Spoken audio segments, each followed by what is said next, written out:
Hello and welcome to our very first episode of Book Talk here at VeroBuzz TV. My name is Preston Orrick and I'm here with a professional that really needs no introduction and a resume that runs the gamut. You probably know her best, creating the Florida Days radio show, and she's an award-winning radio journalist, writer, and lecturer. Please welcome Janie Gould. Thank you, Preston. Yes. Thanks for inviting me here today. No problem.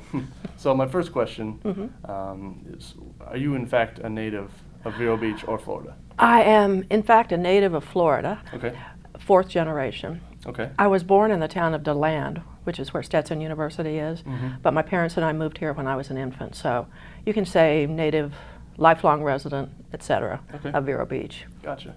Yeah. Well, your work revolves obviously heavily around Florida. Yes. What is it that wanted you, convince you to become a multifaceted advocate of Florida's history, both past and present? Well, I started doing an oral history project for WQCS, the public radio show. Okay.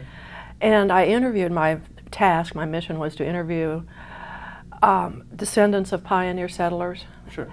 To get their family history, local history. Okay. And by doing that, I just learned so much fascinating history about the area. Things that go beyond dates and military battles. I mean, there weren't any military battles here as far as I know, Right. but things like that. And it kind of the project morphed into what I call social history. Okay. I found myself asking people more and more what they used to eat that we don't eat anymore, Right. how they lived, how they supported their families, really the everyday questions. Grew their own crops. Pardon? Grew their own crops and stuff like that? Well, and hunted manatees, for example. Okay. That was a real surprise to me when I interviewed a man about that, and he told me they did that. His family did that to survive. Okay. So they led to a radio show called Florida Days, which was every week on WQCS and on the statewide show Florida Frontiers. Okay. And it really turned out to be more social history, just kind of homespun stuff, things you might not ever consider. Right. I interviewed a lady in a nursing home one time, and we talked for, an hour, and then she told me that she and her husband used to trap otters, and that's how they made their extra cash when they were first married. Okay.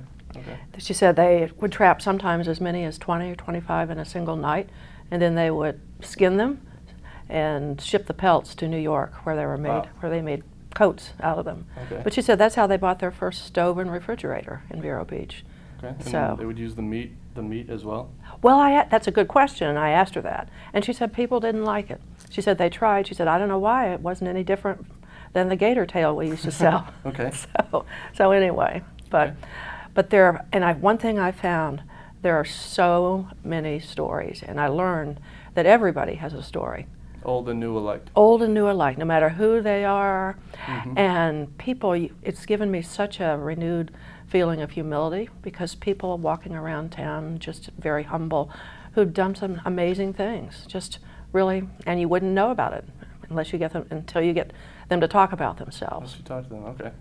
I interviewed a man who was involved in the Manhattan Project and Wow. all kinds of things.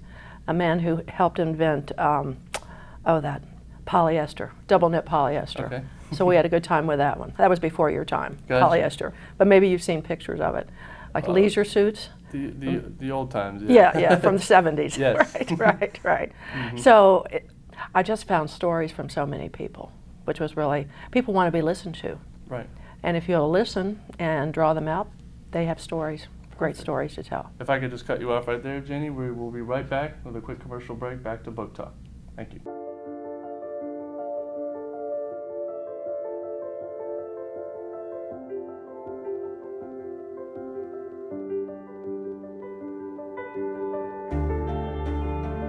Body language. Without saying a word, it can tell you so much.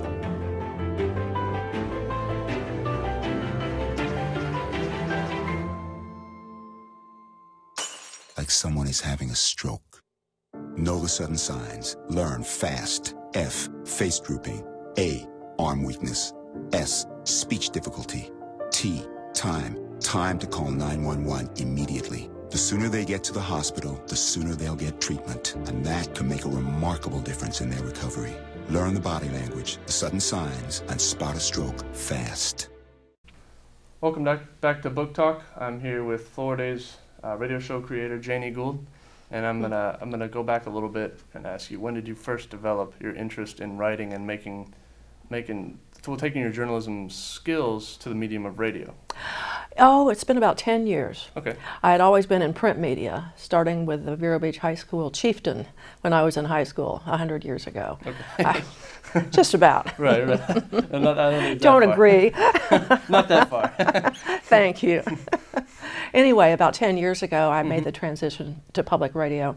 They have a separate channel down there for blind listeners, and they use volunteers to read for that. So I did that, and that got my foot in the door. Okay. And I got a job at the radio station, and that's how I got into radio.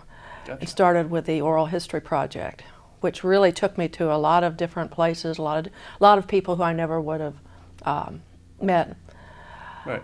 I was interested in doing, one time around this time of year, the beginning of hurricane season, a special about killer hurricanes of the 20th century, because there were a number of hurricanes that killed hundreds of people, Right. including one in 1928 that lifted up Lake Okeechobee and geez. drowned, I think, a couple thousand people around the lake. How would you go about finding those interviewees? Well, I went out, we had a little trailer, Okay. an audio trailer, and Oh, so you could be mobile. oh yes, okay, yes. perfect. And I later traveled all over in my car or the station's car or something. But I went out to Okeechobee and did maybe a week of interviews. And a man came in, and I could tell he was of an age, he might have remembered the 1928 hurricane, and he was a native of Okeechobee. Okay. And he did, and he told me about how he remembers being in his parents' home, and the house, it was up on blocks, you know, one of those old-fashioned houses, and he said it lifted up during the night. Can you imagine? Yeah, and flooded. No, just a little bit, Okay. but it held. He said the house held. Jeez. But I can't imagine that. I know. And there was one in 1926 that really decimated Miami and Fort Lauderdale. And my mother was living there. She was a very young girl at that time, and she used to talk about it. But I found a couple of people who remembered that one too. It was just incredible what these hurricanes did, because the people had no warning, very little warning, except the falling barometer, no place to go if they had, had no warning. warnings. No weathermen. That's right, that's right. No 24-hour weather, so Yeah, correct. anyway, and then there was one, it was in 1949, that did a lot of damage, mainly in Fort Pierce and here also, and I interviewed several people who remembered that in Fort Pierce. And probably the ones that got hit the worst were the ones that below water Oh, level, yeah. like on the Barrier Island. Well, there wasn't much housing on the Barrier Island at that time, but yeah. So anyway, that became a documentary length special that I did from the oral histories. And I did one about, it was called Selling Sunshine. It was about the great land boom of the 20s and the bust that followed. The people I interviewed were elderly, and this was within the last 10 years, and they were just children at the time, but they remembered some things about, I remember one lady who's still living, in fact said, the boom busted. She was living in Stewart, and she remembered it. So it was interesting. And then it led to Floriday's interviews. Perfect. And I went out with a specific intention of not really getting a total family history, but finding a good story for broadcast. And that's what I've done. That's what I've been doing. Okay. One of the interesting ones was a man. We're going to have to get back to that. We got to cut back. We'll be back with Book Talk in just a minute. Thank you. Thank you, dear. Well, you're very supple. Just like I was at your age. Back then, I was a sex expert. Used to call me the buttered biscuit. I know about birth control, too. So you can ask me anything, baby. Bedsider.org has birth control information and a lot more. And it's... Have you had sex in this car yet? Welcome back to Book Talk with my guest, Janie Gould. I'd like to talk a little bit more about Floridays. I know you've since retired Right. from the Floridays, but what can listeners and readers alike expect from listening to Floridays? Well, they can expect the unexpected, Preston. Okay. One thing that, in fact, I've played this Floridays show in my lectures that I give. Sure. It's about a German POW, an interview with a man who was captured in Italy during World War II, and he was brought here. There were 10 POW camps in Florida during the war where Germans were kept, German prisoners. And this man was at Camp Blanding, which is near Stark, which is north of Gainesville. It's between Gainesville and Jacksonville. Okay. And so he talked about what it was like and the movies they watched and how they were treated. And he happened to move back to the U.S. just as soon as he could after he was sent back to Germany at the end of the war. And he lives in Martin County now. So that's always been of interest to people who've heard it in my lectures and things, because nobody knew that there were POW camps here, apparently. They were all over the country, too. But they were here, a lot of them were here because of the weather. And there was a lot of rural land, too, where they could be kept. But that one, and then about manatees, that's kind of a classic one. I was interviewing a gentleman in Fort Pierce, a native, and he talked kind of, how shall I say it, not real interestingly about, he said that things were better in the old days and they're not as good now. But then he just happened to mention, well, we used to hunt the sea cow. And I said, what? And he said, the manatee, we used to hunt them. And this was in the 1960s. For food, yeah. Yeah, for food, for food. And he talked about the last manatee hunt that he and his relatives went on, and a 2,000-pounder that they got, and how they put it in. He said it was so large, they put it just barely fit in the back of a pickup truck. Oh, jeez. And it fed the whole family. Hunted it to extinction, it seems. Well, kind of. Near extinction. Kind of. And his point was, and I said, I'll never forget this. I said, well, of course it's illegal now to hunt the manatee. And he said, well, it was then too, but if you could do it and not get caught. And I said, what? Oh, jeez. There was a state law at that time, back to the 19th century, a state law, but I think it was observed more in the breach, as they say. You know, the law was winked at. Because his point was that people just needed it for food. People did what they had to do to eat. Another man told me about hunting sandhill crane during the Depression. He remembered people doing that. And gopher tortoises. People lived by a subsistence lifestyle back then. Sort of like Alaska, where they have to hunt to survive. That's right. That's right. That's what they did. And a lady who grew up during the Depression remembered that her father sold Spanish moss. He collected Spanish moss off of oak trees and dried it out and sold it as mattress stuffing. And that's how he made some cash when he was, you know, when they didn't have any money. Gotcha. So. I was going to ask this one before. Was the transition from print journalism to radio journalism, was that difficult in any way, or was it just a smooth transition? Well, the principles are the same. A good story, sometimes I say, if somebody asks me what makes a good story, I say it's like the Supreme Court Justice said about pornography. He said, I can't define it, but I know it when I see it. Well, it's the same with a good story. You know, if you read something or hear something and want to hear the whole thing, it's a good story. It's interesting. It has something that appeals to you.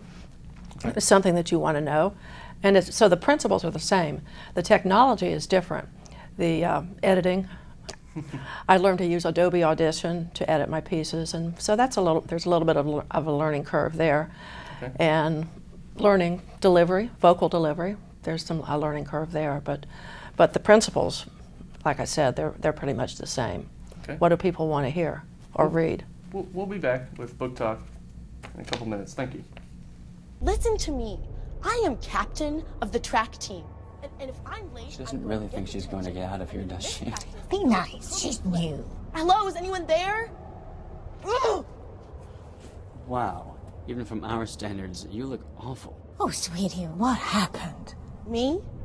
My friend Becky got to talk to this super cute boy, and I tried to act like I wasn't jealous, but I so totally was. And then out of nowhere, this concrete barrier just popped up. Maybe it was a semi. You mean you were driving? Yeah.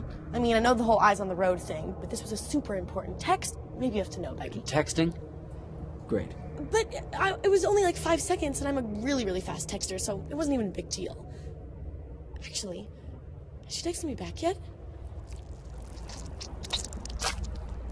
Wow, I get like no bars in this place. I wonder if they have Wi-Fi here.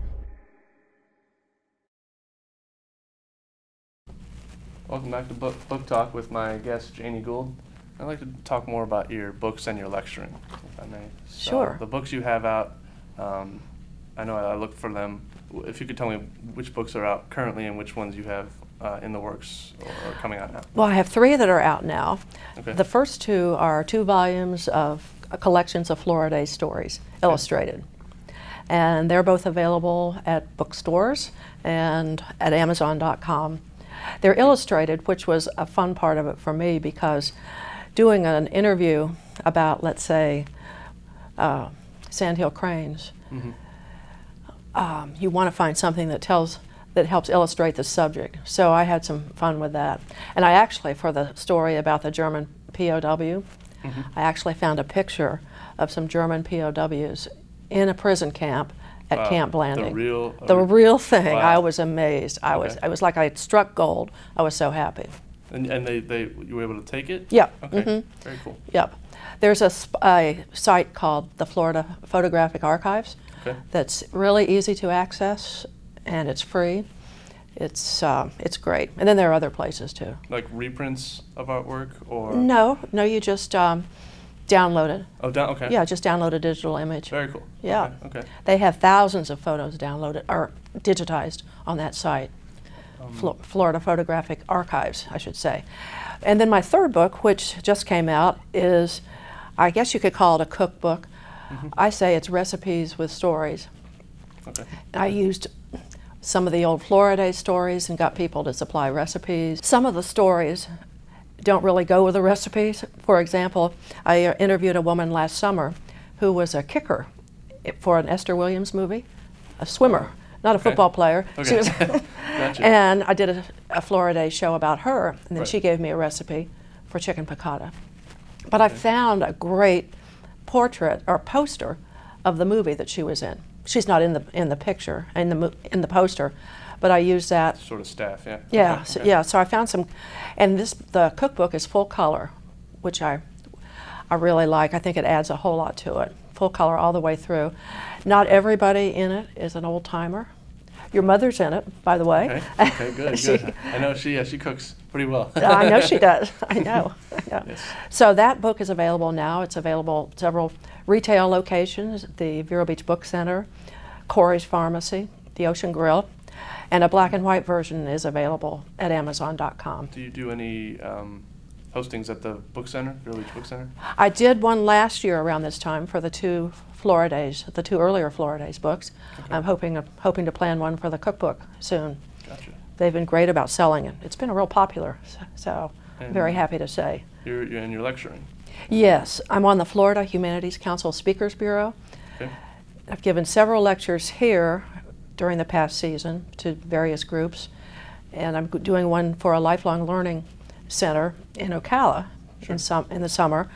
But it's a combination of excerpts from some of my shows and me talking and a PowerPoint presentation. And I'm telling you, I found some great illustrations to go with this. It's really the history of Florida from the Great Depression through the post-war boom. Okay, and okay. it's been very well received. Excellent. I'm always finding great illustrations. It's amazing. Any local artists that help the illustrations? Or? No. When I say illustrations, images. Images. Okay. Images. Okay. Yeah. Well, we are going to have to take a break. We'll be right back with Janie Gould and myself. Thank you. Ma.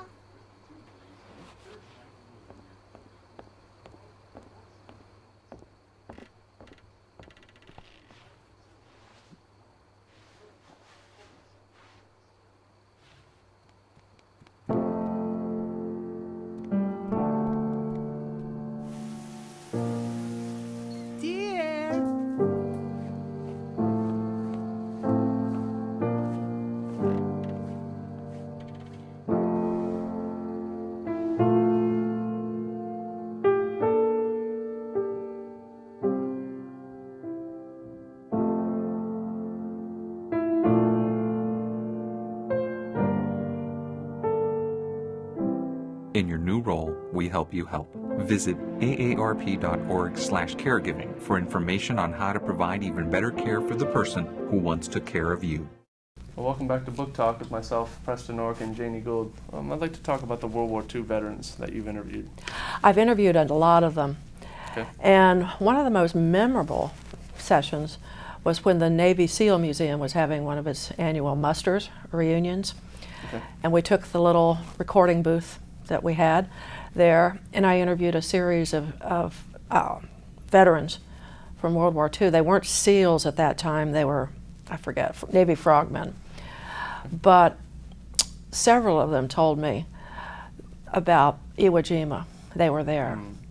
Yeah. And I'll never forget, 2 or 3 of them remembered the flag going up on Mount Suribachi.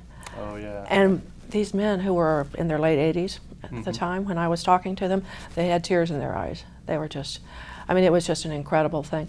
But they all thought, after they survived Iwo Jima, that they would be invading Japan, the home islands. Everybody thought that. And so they were planning, they were going to be going to the North Pacific to do cold water training off of Seattle and I think Northern California, because they expected to be leading, you know, the charge into Tokyo Bay. So when they heard about the bomb, they couldn't believe it. We will be right back with Book Talk with myself and Janie Gould. Thank you. I never felt all that special. But in the wake of an earthquake, we can all do something. When donating goods, it's hard to know what's needed. So now it's my turn to help. Aid workers can spend me locally, where I can help save lives. Someone is doing better because of me. Together, we made that happen. Welcome back to Book Talk with myself and Janie Gould. I'd like to talk more about your new books and your lecturing. Okay. The new book is a cookbook that's more than a cookbook, I guess you could say. It's stories and recipes. Okay. Some of them are the type you might expect from a Florida's perspective. Sure. Bear steak, which I borrowed from another source, and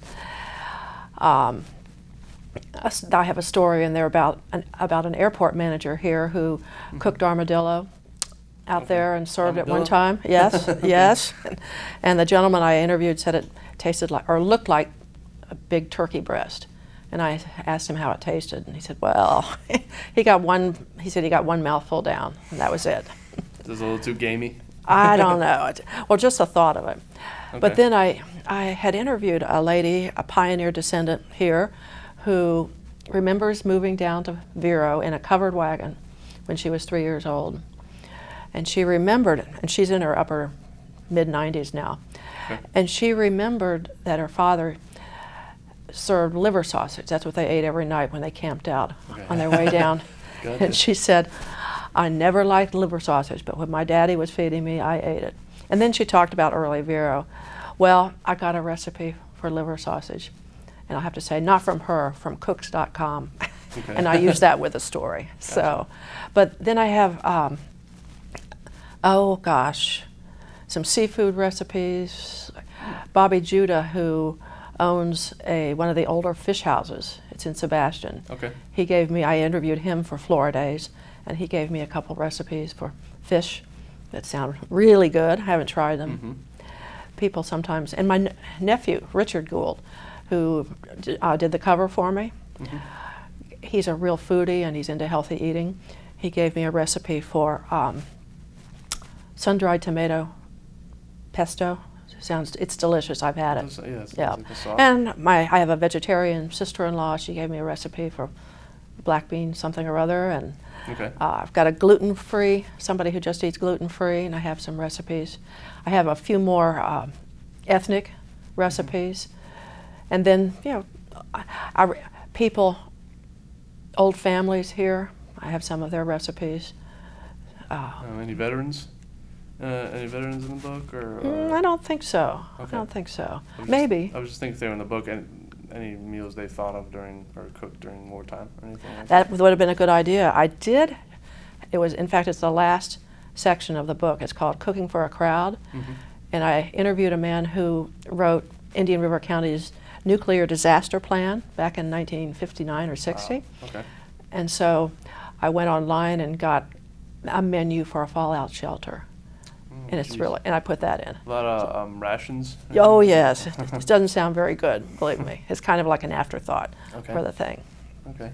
And is Food for Florida Days released? Yes, it's at the Vero Beach Book Center. Okay. Yep. Gotcha. Just want to make sure. Can they order it online, Amazon? All Yes, they those can. places? There's a black and white edition available on Amazon. Do you have a website, email anyone can contact you? No, I've got my email, Janie Gould at AOL.com. Okay. It's Jan as in Nancy, I-E, Gould at AOL.com. What is it you keep up with the lecturing nowadays? Okay. It's a good way to utilize my Florida Day stories. Okay. And I found that audiences have really enjoyed it. I've spoken here this season to groups of people who are not from here, who haven't lived here, seasonal residents primarily. And so a lot of it was new to them, and they really did seem to like it. So I'm looking to do more of that this summer and during the next season too. It's been perfect. All right, well, we'll be right back. We'll talk more. Janie, right back with Book Talk. Thank you.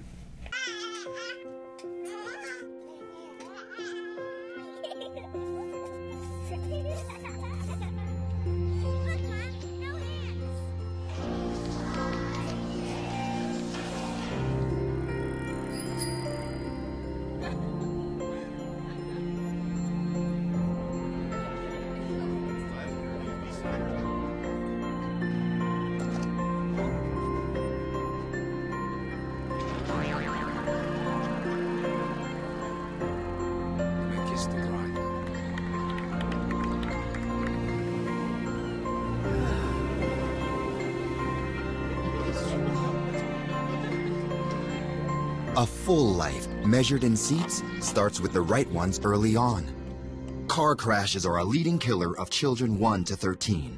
Learn how to prevent deaths and injuries by using the right car seat for your child's age and size. Welcome back to Book Talk with myself, Preston Orrick, and Janie Gould. I'd like to talk a little bit more about what you do in the community, and I've heard you play the piano. I do, thank you.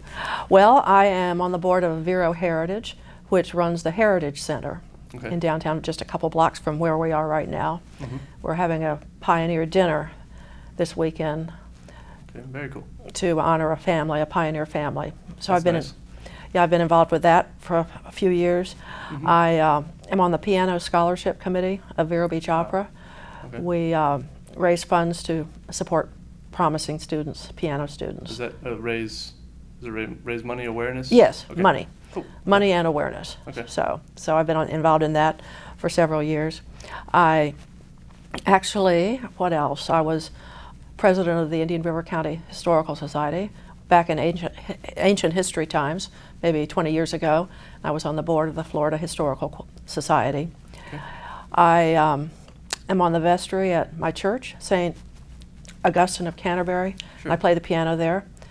And I play the piano at Hospice House every Monday morning as a volunteer. So that's where I'm going now after we finish. Any tunes you like playing? Any particular tunes? Well, I like playing from the Great American Songbook for the Hospice House people. I play like Gershwin and Cole Porter and show tunes. I've studied classical piano with Dr. Marcos Flores too, and that's I need to give it a lot more practice, but that's one of the things I do also. Okay. And what else? Plans for the future? Anything in the community that you're keeping on top of? Anything like that? Well, I might have another book in the works, but okay. Any background you can give us on? Anything? Not yet. Ideas? Not yet. That's a jinx. Okay.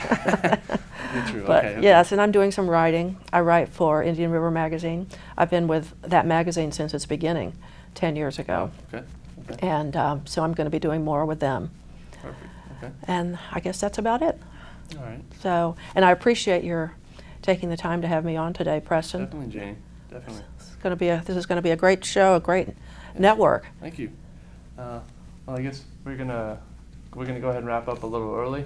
Thank you for watching. This has been myself, Preston Orrick, our very first show with Janie Gould, and look for Food for Florida Days in book centers and online, and keep listening to Food for Flora Days. Thank you. Cinderella found the pet that fits her perfectly. Tiana gave her pet the royal treatment. Belle found beauty where no one else did. And you can too. Share your heart. Share your love. Bring home your forever friend. Make a shelter pet part of your world. Happily Ever After begins at theshelterpetproject.org.